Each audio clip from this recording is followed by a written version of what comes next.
السلام علیکم ورحمۃ اللہ وبرکاتہ۔ ایک صاحب نے سوال کیا کہ غسل کے حالت میں جو وضو بنائی جاتی ہے، کیا اس وضو سے ہم نماز ادا کر سکتے ہیں یا قرآن کی تلاوت کر سکتے ہیں یا نہیں، یا کوئی بھی دیگر عبادات ہے تو ہم اسے اسی وضو پہ کر سکتے ہیں یا نہیں۔ پیارے دوستو، یہ بہت اہم مسئلہ ہے جسے جاننا بہت ضروری ہے۔ اکثر و بیشتر لوگ دیکھتے ہیں کہ غسل کے حالت میں جو وضو کرتے ہیں اس کے بعد بھی دوبارہ اگر نماز پڑھنی ہے تو وضو بناتے ہیں، یا قرآن کی تلاوت کرنی ہے تو وضو بناتے ہیں، یا کوئی بھی ذکر و اذکار کرنی ہے تو وضو بنانا ضروری سمجھتے ہیں۔ پیارے دوستو، سب سے بڑی بات تو یہ ہے کہ جب تک وضو نہیں ٹوٹتا ہے اس وقت تک ہم کوئی بھی عبادت یعنی نماز بھی پڑھ سکتے ہیں، قرآن کی تلاوت بھی کر سکتے ہیں، ذکر و اذکار بھی کر سکتے ہیں، نفلی نمازیں بھی کر سکتے ہیں۔ کوئی بھی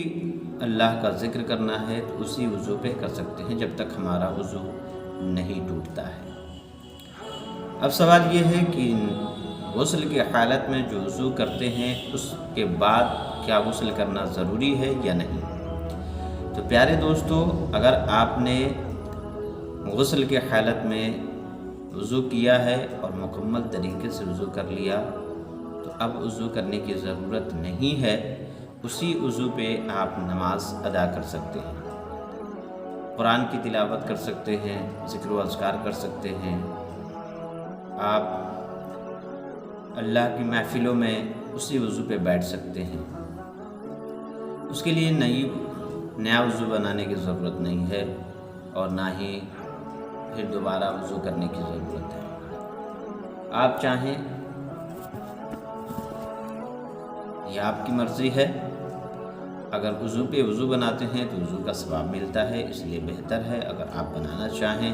تو بنا سکتے ہیں، یا وقت نہیں ہے، وقت کی قلت ہے تو آپ اسی وضو پہ نماز ادا کر سکتے ہیں، قرآن پڑھ سکتے ہیں، ذکر و اذکار کر سکتے ہیں۔